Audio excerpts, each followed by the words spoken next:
Steve. I'm a big proponent of fishing clubs myself. I've been a member of the Gold Triangle Club, which has been in Tampa for 50 years. We're actually close to death. We're trying to resurrect it. We've had all our members' kids grow up through the years, and we're all getting older. We need some new young blood, so we're making a real social media attempt. We know that's where we're going to get younger people. And but you guys, your club has just done, right from the start, has done so many good charity events. I mean, I couldn't say enough about it. I was glad he asked me to come speak, because I like helping clubs a lot. So kudos to you, Steve and Tiger. Absolutely. All right, who likes to grouper fish? You. How many guys troll for grouper? Successfully or unsuccessfully? Well, we'll get there. Yeah. How many guys use downriggers? Well, for the guys that don't, I'm going to talk tackle first, lures, if you don't use downriggers and what you do. The only thing I forgot to bring was a planer, because I hate them, but they work good. Right now, I had a good day yesterday, opening day. Ron don't want me to tell you. Are you going to tell them what Yeah, I want to tell them. The fish didn't bite anywhere they normally bite. I've got structure up by the bridge, and on the other side of the bridge, couldn't buy a fish there. I don't know if it's I had the wrong colors, because I did have the wrong colors out in the morning. It's a full moon. I found generally the full moon bites better in the afternoon. But I think I started at 9:30. There was a major feed at 11:58 to 1:58, and the tide changed at 2 o'clock. But I just wanted to go see in the cooler water, and I meant to be there at 7, but I forgot to have them put my boat in, so I had to start at 9 o'clock by the time I got everybody there. We didn't do squat in the morning. We caught our fish really from 1 o'clock till about 2:45, last hour of the major and tide change. And that's what I concentrate on. I brought a list. I do the month, and I write down every day, and I have a tide program at home by Tech that gives me what it says the tide is, and it gives me the slack tides under currents, what the true tide change is. I write it down, and I go through and I write every major and minor that kind of coincides with that down. And I'm a firm believer in solunar periods. I'm a believer in when you get a chance to go fishing, go fishing. But if you want to really dial in some good fish, then I'm all for solunar periods. I've been out there hundreds of times. It's just like somebody rang a dinner bell, you know. Been there when I thought I'd catch them, couldn't buy a bite. Here comes a major, ding ding. Bass fishing, saltwater fishing, offshore, inshore. I've just had it happen too much. Like I said, if you don't get off that much and you like to fish, go, because it's good for you. It makes your life a little longer. But if you really want to dial them in, and in grouper, I've seen it work hundreds and hundreds of times. So I'm a firm believer in seeing in the bay. You want the last hour of the tide to change in the first hour. And you'll see it if you go out there with a good recorder. You'll be going by the structure, and if the tide's still honking a lot, you'll see that the fish will be down on the back side of those rock piles. As soon as that tide slows to the right point, they're up on top along with the bait. It's like bass fishing the pits. I used to fish Medard Park out there, and I watched two guys sit there one day, all day on this one spot. And they won the tournament. I went over and I said, "Do you mind if I ask you what you were doing?" I said, "I see the fish," but he says, "Yeah, but when they're in the bottom of the hole, they ain't eating. When that solunar comes, they move right to the top of that hump, that dredge hole, and they eat for an hour or 2 hours, however long." And that taught me a lot right there. So, you know, it's a little tips that you pick up through the years from different people that are kind enough to give them to you that make you a better fisherman. That one made me a much better fisherman. I actually quit saltwater fishing in about 1980 because the netting got so bad I couldn't hardly even catch a catfish or a ladyfish.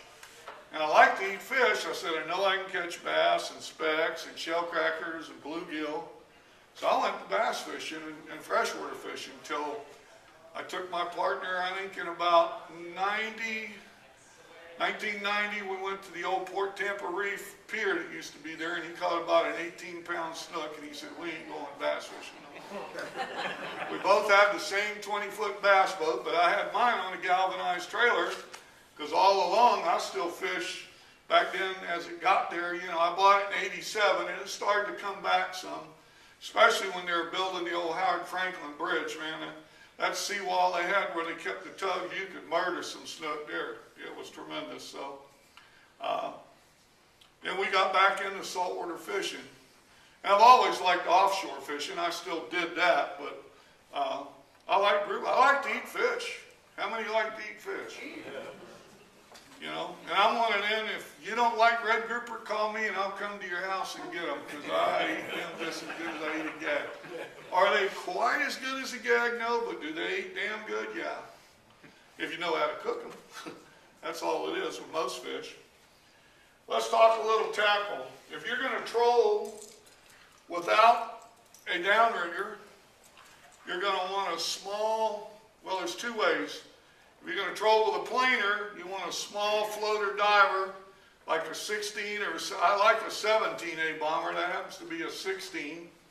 With a small lip, that's going to run maybe 4 or 5 foot on its own. Put it behind a number 3 planer. It depends if you're using braid or mono, and how deep, if you're fishing the center of the channel or the top of the channel, or if you're fishing 45, 50 foot of water like Mike likes to fish off Anna Maria.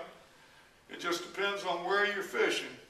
I know he uses braid out there because you can get down to them fishing 45, 50 foot. Difference in the bay and fishing out in the Gulf. In the bay with all the algae we have and all the tannic coming out of the rivers, most of the time the fish can't see anything more than a couple of feet for them. Except in the winter, when the water's real clear. But you go out in the Gulf, a gag, he'll come up 15 foot to hit a bait. And you won't out swimming. It's amazing how fast they can swim. I've seen them in water. They can move out when they want to. So you're going to put that behind a number 3 planer. Me, one of the only lures I ever use, downrigger, planer, or whatever, I use a big super rattle trap. Yes, sir. Do you have to worry about the planer getting tripped by the lip on it? Or? Not if you use the small lip on the bomber. Okay. Now if you use a stretch 30, yeah, that's made to run on its own. Okay.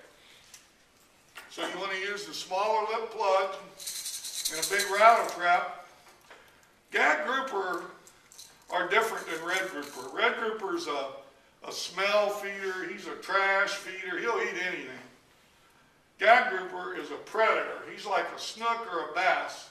You drag it through his living room and he don't like it, he's going to kill it.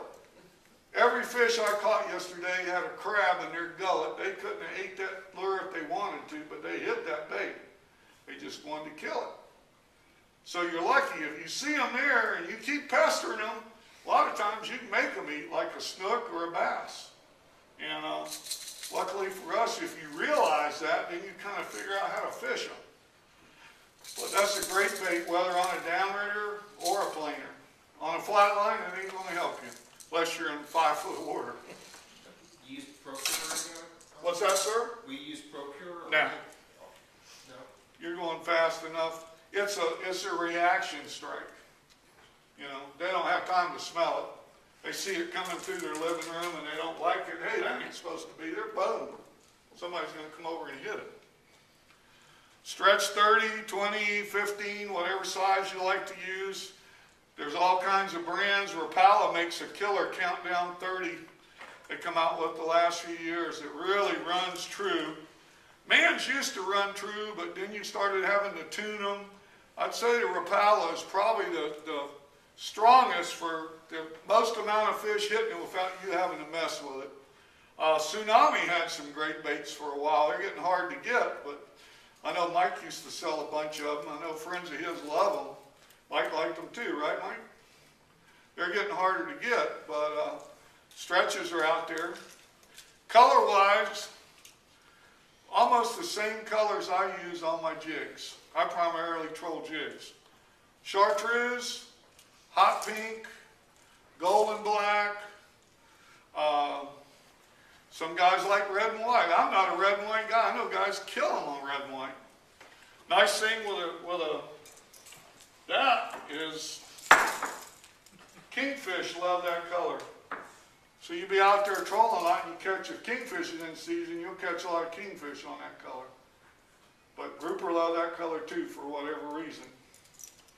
To me, it's not as vibrant a color as that is, or hot pink is, but I think it's because I know back in the, I guess the 80s, they come out with a color chart for bass fishing.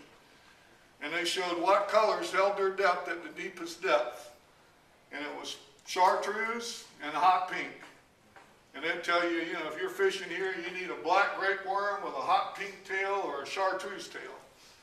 And I'll tell you what, I did that plenty of times, worked just fine, yes sir. The opposite on the color wheel. The hot pink and the chartreuse are complete opposites. Right.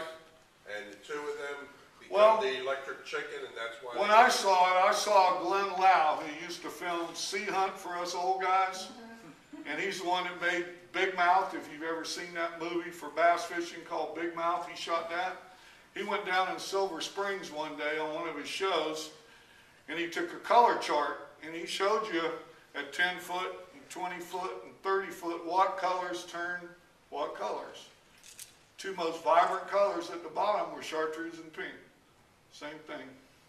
So, that's a little tip I picked up just watching a TV show. I learned it even more bass fishing. Learned it even more grouper fishing. So those little things you learn as you grow up make you a better fisherman. Randy Rochelle used to do a lot of seminars with me, and believe it or not, we've had a couple of death threats. Stop teaching people how to catch grouper in the bay. Is that from Ron Cavalier? No. Close. It might have been. Now, don't tell them who it was. Randy but got it one. wasn't me. Randy got one day, and he did star 69. He called the guy back. He says, "I'll be at your house in about 10 minutes if you want to come outside." Oh, I was just kidding, I like passing on info, and it's generalized info. Now, I mean, I come on your boat, I dial you into the real thing. But I'm going to give you stuff where if you're a good fisherman, you should be able to go out there after my seminar and catch a few fish. You just got to fine tune. In the bay, the whole secret is you got to be in the strike zone. That is the big ticket in the bay. In the Gulf, it's different. In the bay, to me, if you aren't within 2 or 3 feet of the bottom, you ain't going to catch many fish, if any. Yesterday, I saw 10, 12 boats trolling in the channel, up on the channel, trolling planers, trolling plugs. I never saw one of them catch a fish. We were one of them. And I watched. I watched, And I know the last time I shot a show with Billy and Mike, I told them we got a major feed at 1. We got out there. We started trolling at 1. At 1:05, we had our first fish. 5 minutes later, we had our first double. We had, I think, 9 doubles that day. We caught 30 fish with 8 keepers. I watched 7 other boats, 2 of them following us that were totally pissed off. I never saw them catch a fish. The difference is, we're the only one using them. We were dialed in on the bottom. I tell people, there might be 100 boats out there, 10 of them are going to catch fish, maybe. That's the way fishing is. I hate to tell you that as a fisherman, but 10% of the fishermen catch 90% of the fish. The rest of you guys just having fun. Burning gas, drinking beer, enjoying the outdoors. You ain't hurting the fishery. So that's why I don't really feel, when I come out and teach you, that I'm really putting a hurt on the fish. I mean, I hate to be that way, but I know it from watching you when you're out there. So if you really want to learn how to catch them, you need to invest in some downriggers. Any other questions on the regular plugs? Now you can You can troll a 6-inch, 5-inch, 6-inch plastic bait behind a planer. I know a lot of guys, Tommy Z that used to be here, moved down to the Keys. He used to kill them. He killed them on my jigs, and he killed them on the plastic baits. The only trouble with certain brands, the hook, if you got it on 50-pound tackle, the hook will straighten out on certain brands, so you got to watch. But I've watched him catch plenty of fish on those. He used to troll the jigs, which is what I primarily troll. And that trolls great on a number 3 or number 2 planer right there. 4-ounce bucktail, 8-inch curly tail. And that's what I catch 90% of my fish on. Right there. I just got to find the color of the day. And yesterday I started out, which through the years, I thought I had it pretty good for a while, and then they decided to change up on me. For years it was hot pink, even offshore did the same thing. Hot pink chartreuse glitter. They like pink in March. Most of the rest of the year they'd hit chartreuse. I mean, it was like year after year. It was just, I knew in around March I better be dragging pink. Later on I better be dragging chartreuse. Yes, sir. How fast are you dragging? I go, it depends. I try to troll with the tide most of the time. And I go 2.5 to 4.5 knots. I look at the angle of my cable. If you're trolling planer or plug, 1,000 RPMs is perfect on 99% of the boats you go on. You don't have to guess. So The only guesswork is where your bait is. As you're going with the tide, you're doing it? Yes, sir. Okay. If I see my downriver cables blowing up too hard, I'll slow down. Or if I'm on your boat teaching you, I'll tell you, slow down 100, maybe another 100, and I'll tell you, all right, that's perfect. I'll make you look where that cable is so you learn that's what I want my cable to look like. And Is that 4 ounce? what's that, sir? Is that 4 ounce? 4 ounce. You can use a 3 ounce too. 6 ounce is a little heavy. That's going to run, my ball running at that speed usually is tiding about 4 to 5 foot off the bottom, and my lure is running about a foot off the bottom. If you're not sure, the nice thing, I'm going to teach you a rubber band system, is you can put it down a foot at a time till you see your rod tip bounce, because it's not going to pop like a release clip. The rubber band's just going to stretch. You know, it hit bottom, reel it up a foot.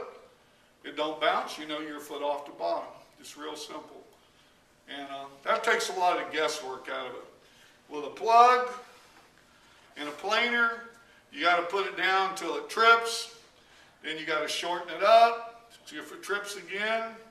If it don't trip, you're still not quite, depending on how fast a reel you got and how much line it takes up in one turn, you really got to dial it in. And then if you can, take a indelible marker and mark your braid or your mono. Then next time, if you don't break nothing off, you just let it out to that mark, and you know if you're at the same depth, you're in the strike zone. That's a bunch of pain in the butt to me. I'd rather use a down rigger and put it down. I know where I'm at every time. And that's the difference between me catching 30 fish and you catching nothing.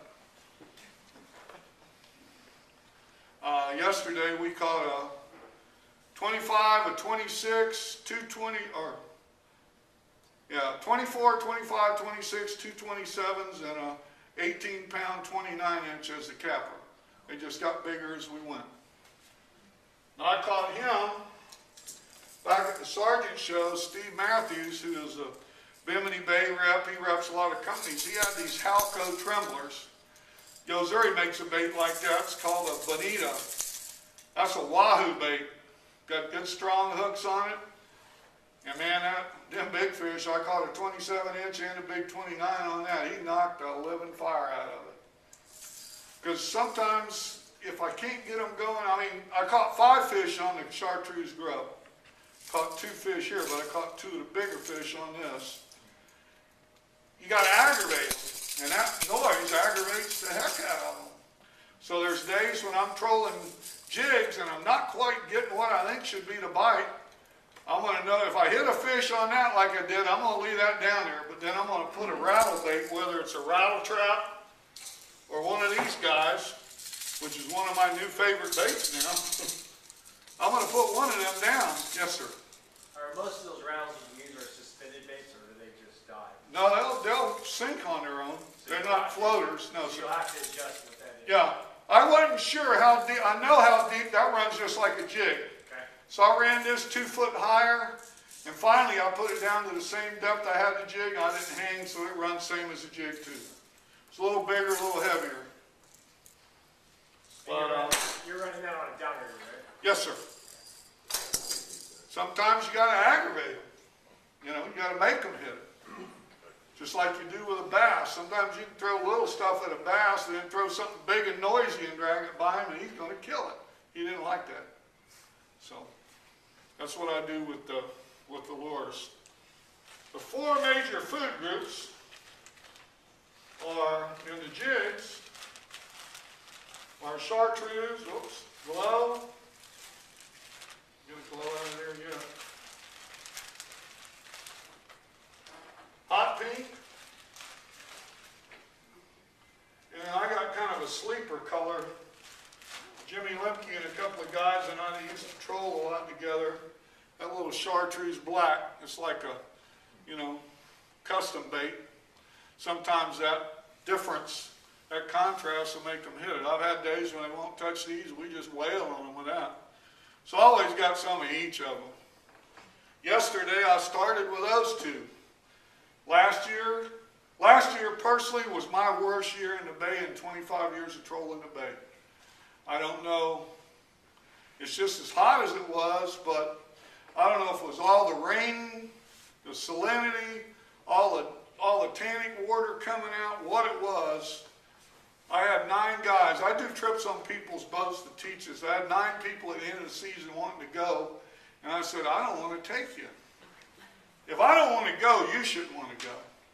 Because I've been out all my times looking like I went yesterday and had 2 bites. Until last year, my average trip was 12 to 14 fish, 2 to 4 to 6 keepers. And that was pretty steady. I went a couple of days, I didn't get a bite. Very humbling. You know, but,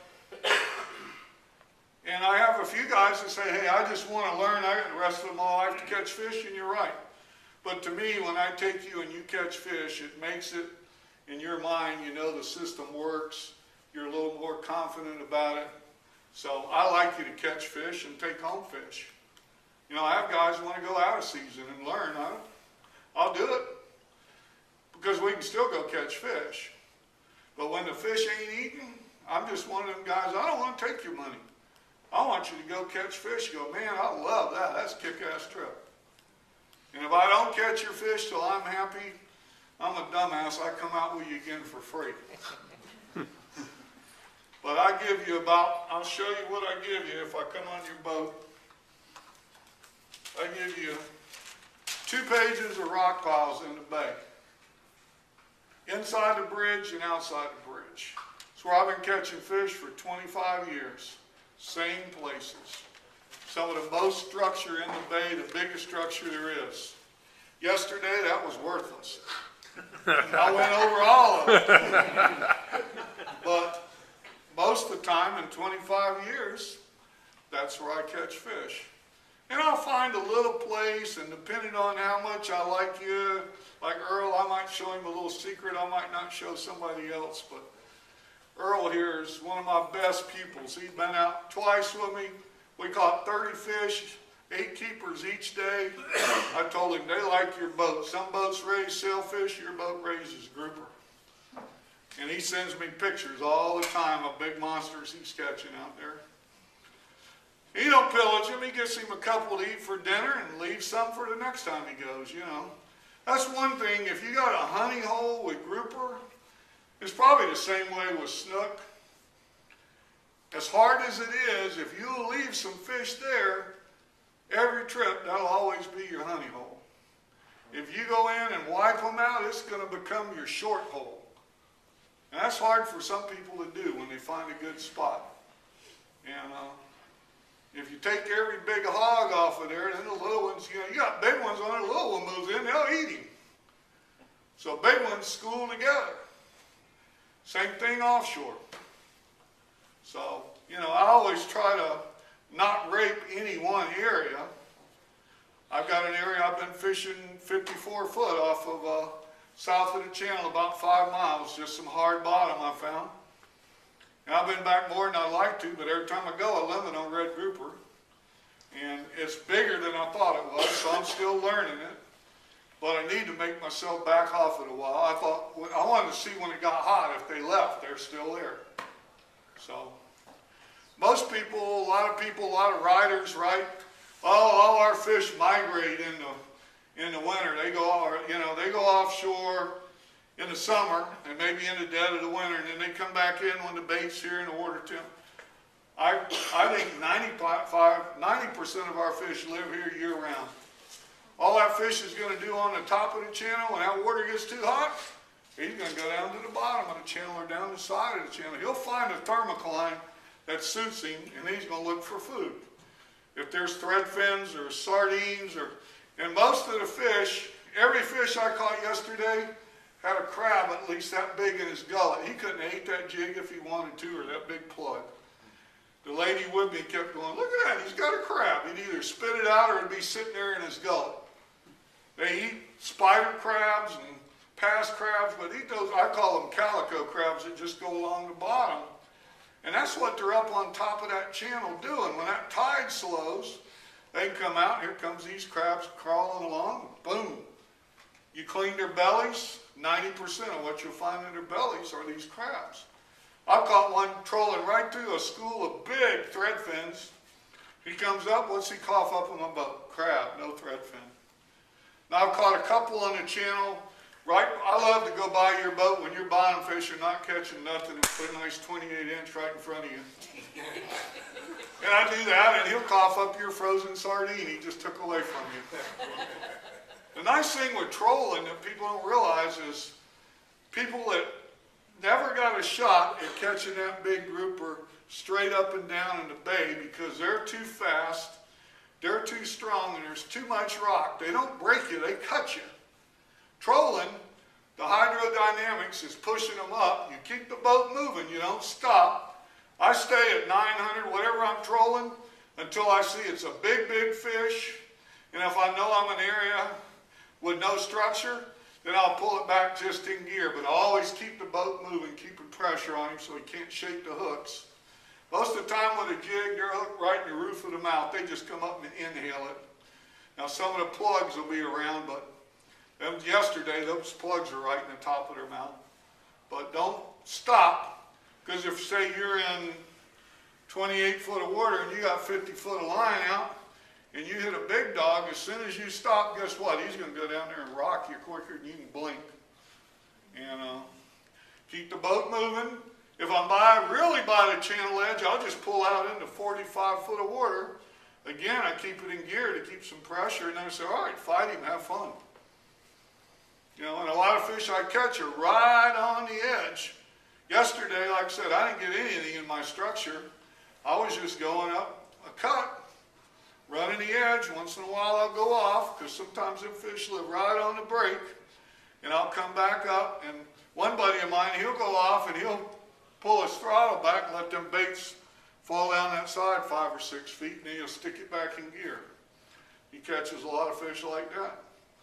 Because if you go off the channel, all of a sudden going down the side, man, you'll see all this structure and mark all these fish. I started out 20 years ago trolling the bottom of the green side. Guy that taught me. But if your driver, downrigger fish, really to me grouper fish in any kind is 3 persons.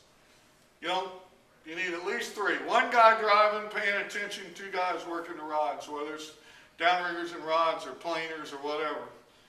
Planers, it don't really matter. You're still going to hang up some, but if you're running a downrigger and I'm running the bottom where that channel comes out and flattens, and there's a lot of good structure right along that bottom. When they were drag lining it, big rocks fall down there. But man, if you see that, you know, 3/10 or 4/10 of a foot come up on your machine, you better be driving out into the channel, or all of a sudden your downrigger is going to start banging. And you know, you're going to beat the ball up, beat the boom up, beat the swivel base up. So you really Why I teach people to troll the top is it's easy. Now Larry Malinowski, who's probably, to me, he's the guy I look up to. But he trolls his planers and he don't like the channel. He calls downriggers a pain in the butt. But now he'll put out more leader than the depth he's at. So if he hangs, he can at least get his planer back. But that's a lot of leader to pull. You got a 20-pound fish on the back. You got to pull in 30 foot of leader by hand, because when that planer hits your rod tip, you're done. You know, he does it, and if you're good at it, he kills some big fish, man. He's good. But that's how he likes it. He's from up north. He knows how to use a downrigger. He just prefers not to. Now me, if I'm going to a new spot, I don't know anything about it, I'm not starting with a downrigger. I'm going to put a plug or a planer down, or I'm going to just ride over a reef, and I'm going to punch in the highest point so I know where the tallest structure is. Then if I want to take a downrigger in there, I can just drive around that tallest structure, but make sure I come by it. Same with a plug. You know, any of the Bahia, Port Manatee Reef, Egmont Reef, there's a lot of good grouper on them reefs. But you got to learn how to fish them. Just like bottom fishing. If you sit there right on top of them and try to fish them straight up and down, they're going to eat your lunch. If you get up in front of them and start chumming, put a chum block, cut some sardines up, throw some limeys, pretty soon them mangoes and grouper are going to be right behind your boat. Then you can bail them like tuna. You sitting right on the structure in the bay in 20, 30 foot of water, they're so quick, they're going to cut you off. I fished a rock pile right over by one of the big drums that protects the bridge there, and I had a friend with me who was a big middle grounds guy. I always went on the overnight boats. I come over this one rock pile, 10 or 12 fish sitting there. Went by, caught one, come back by, caught one. He goes, "Come on, man, you got to anchor up, give me a chance on them fish." I said, "You ain't going to catch them." "Oh, no, we got to anchor up," him and another buddy. So I went up, anchored up. I didn't chum him. I wanted to show him. I just put him right on him. He dropped that after the 8th time he'd retied. He says, "Can we go to trolling again?" And we went back to trolling and pulled 2 more off there. He could not get them up fishing. He was fishing 60-pound mono, 100-pound leader, and they were kicking his butt because there were some nice fish on them. So I like trolling mainly because it lets your kids, your grandmother, your mother, your daughter, your sister that normally couldn't catch a fish like that trolling. If you got a young kid or a young lady on there, I tell her, leave it in the rod holder. Just crank the reel. You ain't got to hold him if you can't physically hold him. They have just as much fun. They're excited when they catch one of them big groupers. So just leave it in the... I tell even guys that can hold the rod, if you see that fish lay that rod tip to the gunnel, run over there real quick and get 6 or 8 cranks on him, so I know you got him away from that structure before you ever try to pick up the rod. Tackle-wise, through the years, my favorite rod, and unfortunately they don't make it anymore, is a Shakespeare Ugly Stick 30-50 stand-up. It has got just the sweetest little tip, so I can watch if I got a short on there, or I get a short bite, I can pull that rubber band down to there, and then if I see, I know I got a little bitty 6-8 inch back there spinning in the tide, I go over there and pop it, bring him in, and put it back out. They quit making that rod. And I sold lots of them in my area, but apparently other people didn't care for them that much. That's really more of a sailfish, dolphin, but I like the sweet tip it had. Star, yes sir? How are you using the rubber band now? I'll show you in a minute. Okay.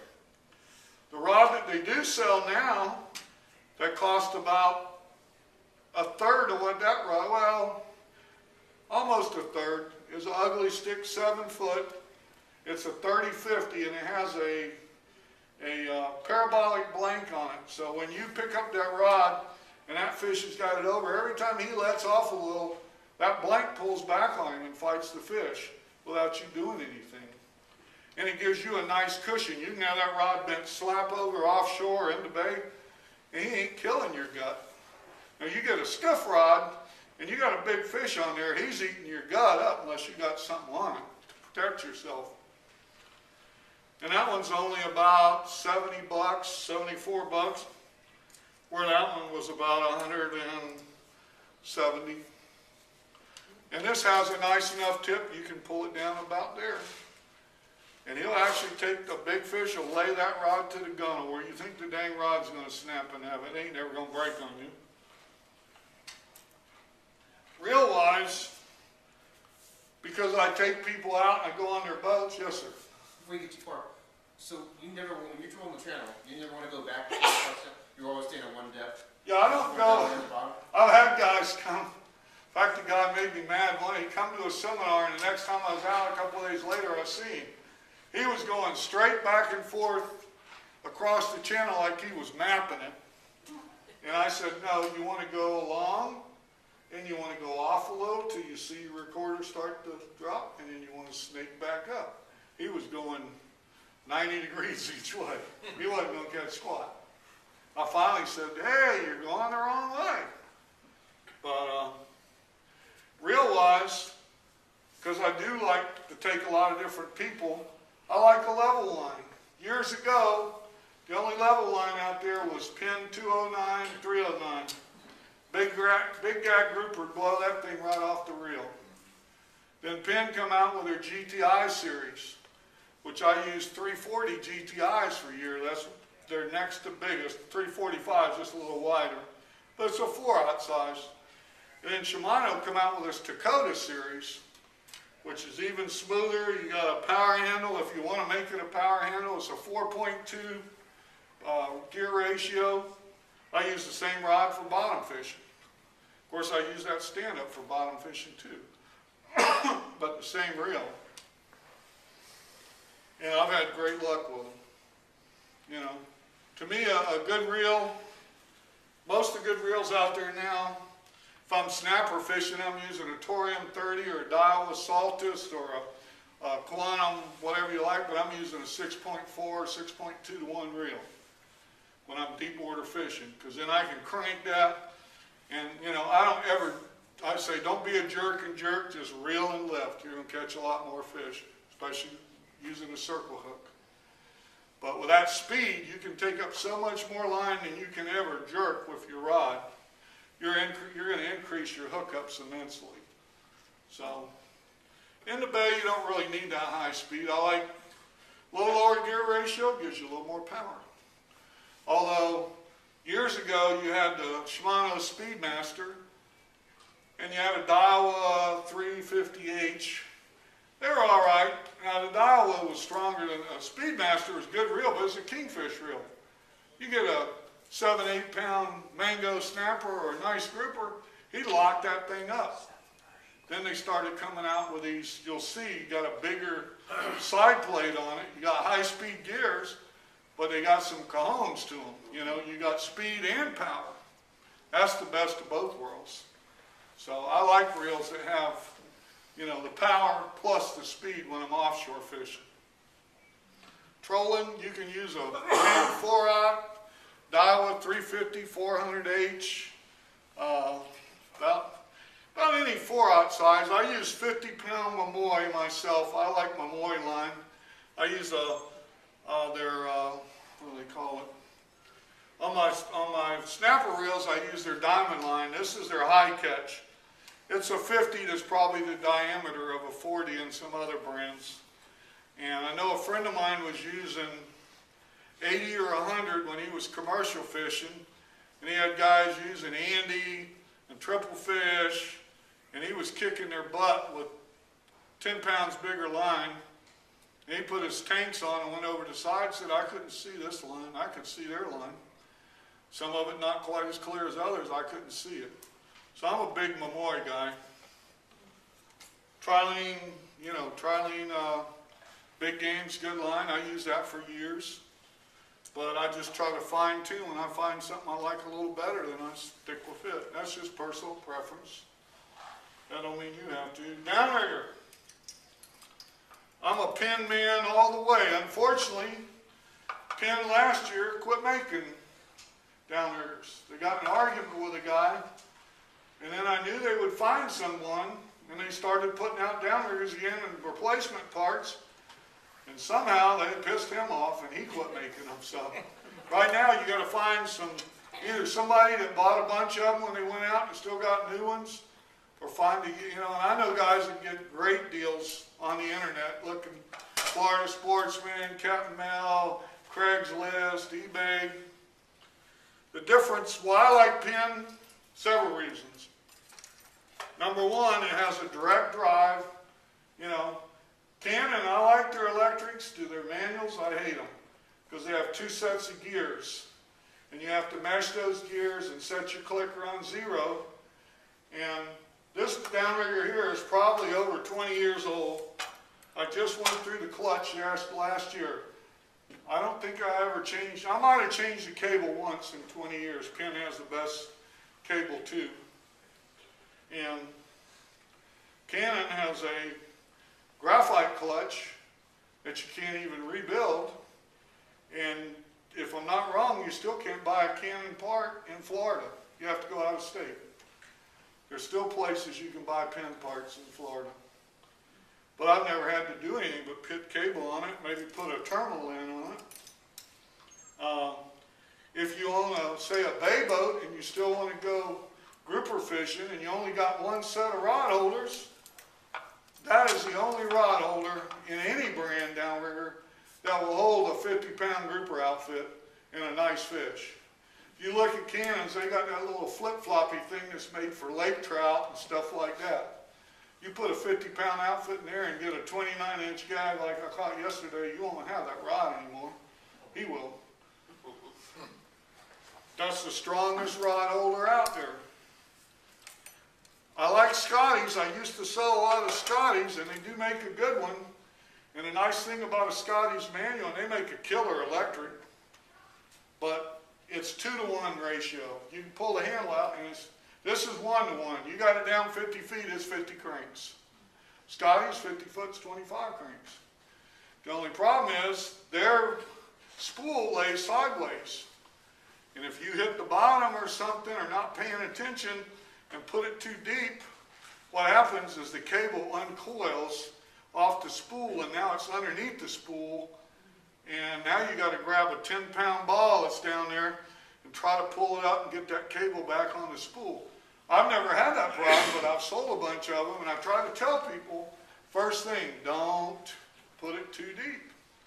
Go down a foot at a time. But some people don't listen. I mean, it's, they just forget. With that one, you don't have to worry about that. I always put them on a gimbal, then it's how downrigger will travel. You get good with a pair of these, you get a lot of invites you never used to get when you didn't use them. Guys, hey, why don't you come fishing with me? By the way, why don't you bring them downriggers with you? What the hell? I can go on anybody's boat I want with them. And you do want a good pair of rod holders. I recommend if you're going to use them on your own boat, I run a Schaefer, which is top of the line bay boat. I take it foot of water and I go 45, 50 miles offshore in it. But it has some of the strongest rod holders. And I don't know if they're made by Lee. I think they used to be made by Lee. But they have the strongest gimbal pin I've ever seen. I broke one in all the years I trolled with mine. But I tell you, if you've got a Perco or a little lesser grade rod holder, if you have an open gunnel where your rod holder's sticking down there, drill that thing out, go to Mahoney's, get you a 1/4-inch stainless bolt and nut, and just replace it, and then you'll never have that problem. Well, I say that. I went with Doug Hemmer, Fish and Chips. He only had 2 rod holders on his Dorado, one on each side. Put the riggers in there. We go 50 yards, wham, a fish hits it. The whole bottom of his rod holder breaks off, falls on the floor. My downrigger swings around. I had Richard Seward with me, my partner in the old jig company, and he was freaking out. He was going for the rigger. I was worried because I knew I had about a 32-inch grouper on the way he was pulling. And Doug, you can hear me on the TV camera, no, don't stop this blankety-blank boat. And the fish rocked me. So now I'm down to one downrigger. So I go get a dock line, I tie it off to a cleat. I go about 50 yards, boom, I hit a 28 inch, get him in the boat. Go another 50 yards, even with it tied down, hit another one, and that rod holder breaks off and falls. We got to quit trolling. This cameraman's like, he's thinking fillets, you know. He goes, what do you mean we're quitting? I go, you're going to sit back there and hold the downrigger in your hand? We only got 2 rod holders. His just rod holders were corroded, and he was doing something he wasn't used to. Grouper can, a big strike by a big grouper, man, I've had it. Last year, my only good day, I caught 8 fish. First 5 were 28 to 32 inches off a piece of the roller coaster on the west side of the bridge. You had a bunch of stone crab traps because there's a lot of hard bottom there. And every time I come by that one, I either got 1 or 2 fish at a time. And I mean, they were just about to take the, I thought they were going to break the rod holder that the rod was in. I mean, they were hitting so violently. When the water's cooler and their metabolism's up, them fish can put a hurt on a rod. Luckily, we didn't lose one of them. We got all 5 of them in. Then they quit eating. We went up the bay. We caught a 25 and a 26, and then up near the end of B-cut, I had one just lay it to the gun. I thought, boy, that's going to be the big gag. He was only the second red grouper I've ever caught keeper in the bay. He was 27 inches, 12 and a half pounds. And he put a hurt on it. 99% of the fish you're going to catch are gags. If you go on the west side of the bridge, troll some of that rubble, you're going to get little reds, but you ain't going to get many keepers. I'd say 25 years I've caught 2 keepers. So it's gags what you're looking for. And that's what you're going to catch. Any questions? Rubber band, I didn't show you that part. This is what takes all the frustration to me out of a downrigger. Thank God the guy who sold me my first downrigger, this was his trick. I give him credit all the time. His name's Captain Vance Stockwell. He used to live up in Newport Richie. He used to build custom rods and real active in the CCA chapter, and he loved the downrigger troll, every kind of fish. But he taught me to take the rubber band. Now I'm going to let that line out.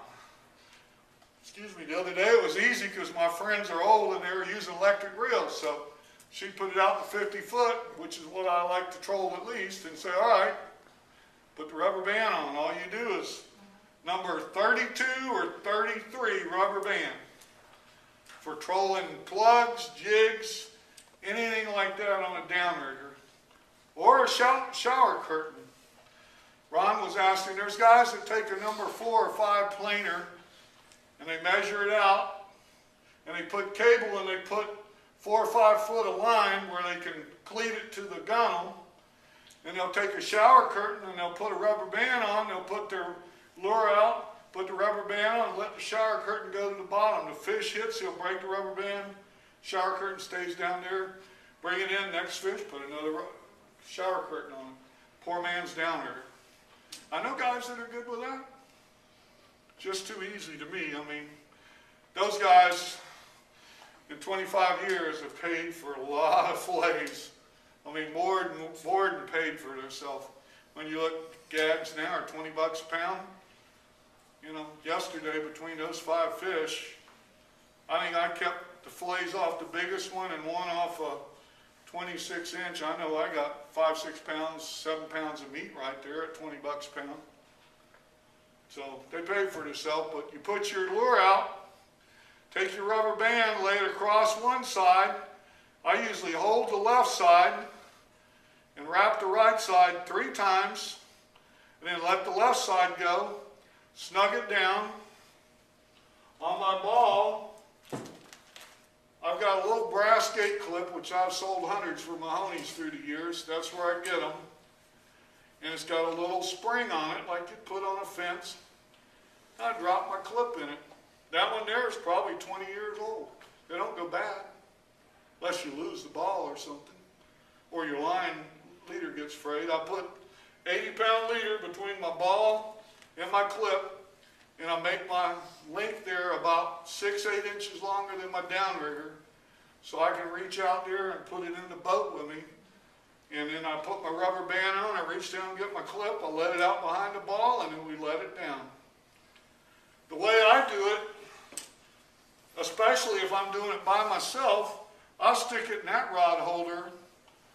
I'll put the clicker on the side and take it out of gear, and I'll either stick it on the rod holder to downer, or if I got two, I'll stick it in the one it's going to be in. The clicker will stop it from running out. I put my rubber band on, let it play behind the ball, and then I put it down. And then I run over, because you can hear my clicker going as the line's playing out. I run over there and kick it in gear. I tell whoever's working, all right, kick it in gear. Then I take my hand and I bring it down. I feel that rubber band starting to stretch. I know on the bag it says that rubber band might stretch 19 inches. I've had 30-inch grouper, don't break the rubber band. That's a rarity. But I've had plenty of 12-inchers that break it like it's nothing. Well, a 32 or a 33 size. Now, if you're going to do live bait for kingfish, something like that, use like a 16 or a 19. But for the bigger lures and all, 32 or 33. Office Depot, that's where I went the other day, because they do get dried out. I change them at least once a year. Buy a new bag for $6 and I'm set for the year. Any questions on the release? That makes it where if you use a release clip, you got low tension, medium tension, heavy tension, and if you ain't used it in a while and you might leave your fish weights in the boat, and then you out there and you pick up your release and one side of the pad is gone, now you're done, unless you got another new one sitting in the boat somewhere. That brass clip don't ever go bad. And there's no adjustment. So say if I'm in the Gulf and I'm doing 40 foot of water with a downrigger, I'll put out 40 foot of cable to start with, get my angle right, and then I'll put a foot at a time down till I see my rod tip bounce and that rubber band stretches once. Most of the time, usually 40 foot of cable, I'm right there in their face, you know, because I'm going the same speed I do, and I don't have the tide to deal with out in the Gulf. And it's really simple. Once you learn those couple of little things, I'll take guys out and I'll go back. In 10 minutes, I've taught them. They go, that's all there is. I go, that's simple. It's knowing when to be there, where to be, why you want to be there, and finding out what color they're eating or what bait they want. They want a rattling bait or they want a quiet jig, and what color jig they want. Any questions? It's really not that hard, guys. You know, I do offer trips on your boat. I'll give you the 50 rock piles. Hopefully you got a boat that's not going to sink while we're out there. I had a friend that I gave a trip to about a month ago. A guy wanted me to take him offshore. It was too rough. I couldn't go. Gave him to a guy that's real good in the bay. He went all the way down to Anna Maria, got in the boat. Boat's got water in it. Bilge pump don't work. Then he looks and the recorder don't work, and he goes, "You mean we need a recorder to catch fish?" My buddy said, "Why don't you turn the boat around and take me back to the dock?" I don't know if I would have probably been that kind. I'm a pretty nice guy, but he's calling me to go again. I ain't called him back yet. Now I do go on people's boats out in the Gulf. If you've never grouper fished and you don't know the basics of anchoring, getting an anchor bearing, looking at your recorder and knowing what you're looking at, knowing how to rig, I'll go out there and teach you all that in your boat. So I do it either way. In the bay, the guys I know that are good all came with me once. And you can watch them just like Earl. I see them every day. Like I said, 90% of the guys, they're burning gas, drinking beer, having fun. They ain't hurting the fish. So that's why I don't mind teaching people how to catch fish. I had one guy from Tierra Verde. We didn't go 100 yards. We had 4 nice big grouper. He brought one of his friends. I said, now you can bring all your buddies. Bull crap. And if that guy ever says anything, I'll never bring him again. I said, you know, I don't even like coming out with you, really. That's no attitude to have. Well, he wasn't going to show nobody nothing, you know. Hopefully maybe you're going to pass it on like I tried to. But I think fishing is something. Am I going to give you my best snook hole I got from Mahoney? No. Because then Mike's going to beat my butt. But am I going to give you a general area and tell you, nice thing with me, whether you go with me or not, be glad to give you my phone number. You can get it, it's easy to find. Call me and I'll tell you what color they're eating. I'll take all the mystery out of it. If I've been lately, I'll say, no, they're eating pink this week, or they're eating pink and glow, or they're eating chartreuse and whatever. Yes, sir. When you do find out what color they're hitting, you still have a rattle trap out just to irritate them, or? Well, usually I'm trolling 2 jigs. And I'll wait till I have the second bite on that same color, then I go to the same color on the other side. And then if it slows down and I'm still bumping one, then I'll put something on to see if I can piss them off. If I feel they're just lethargic, you know. Grouper are like any other fish. Dead of the summer, although they proved me wrong yesterday. I mean, it was 90 degrees, probably over 90 degrees, and I caught 5 nice fish. Although I've had 2 of my best days. A friend of mine that I taught called me in August one year. It was 94 degrees. He says, man, the bite's on. I go, oh, come on, pal. He goes, I'm telling you, I'm killing them. So I called my cousins from Lakeland, go down by the bridge, 18 fish, 12 keepers, boom, boom, boom. 24 to 32 inches, 94 degrees. We drank some beer that day. But, in fact, we had so much fun when we got back to the ramp. I told my cousin's son, make sure you go throw the beer bottles in the trash can real quick. We went to Bayside Marina. But I forgot I put both my downrigger bottles in there, and he should have felt that bucket was a little heavy with beer bottles. Dumped my 2 downrigger bottles in there. 2 days later, I go fishing. I get to the boat, and I'm like, where the hell's my downrigger bottles at? And I start thinking, you know, oh, no. Luckily, I had a couple of spares at home, which I lived 10 minutes. I ran home, got them. We caught 12 fish with 7 keepers. So I caught 19 fish, 19 keepers in 2 days in 94-degree weather. Normally, I wouldn't even go. But, for whatever reason, they were on a feed. Normally, I like 62 to 64 degrees to about 86, 84. That's the zone. And when they're in that zone, their metabolism is on full bore. They can digest stuff quick. In the winter or the dead of the summer, a fish can't eat a big bait, and he can't afford to chase it because he can't eat enough to recoup that energy he just spent to chase that bait.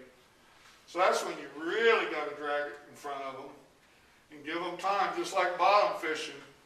In the winter, if you out in the summer, and normally you go and you put a pinfish or a cut sardine down there and you don't get a bite in 10 minutes, you're moving. Well, in the winter, the dead of the summer, you better give it a half hour or 40 minutes, get a little chum going. All of a sudden, then your biting takes off. Because those fish's metabolism is slowed down. They don't eat as often, they don't eat as big a bait, and they can't digest it as quick. So, slow down, you know. I never say never after catching those 19 fish in 2 days in 94-degree weather and catching the 5 I caught yesterday. Yes, sir. I was fishing around Gandy, and I just wondered if you fish those, you know, shipping channels. I've caught some decent fish in Whedon Channel, not up on, if you troll the top, it's real irregular, like Port Manatee is. Port Manatee, I know a guy that used to use 2 electric reels, number 3 planers, and he actually used 2 downriggers. He's a big tournament walleye guy from up north. He's got 2 units, 2 transducers, and that guy put the herd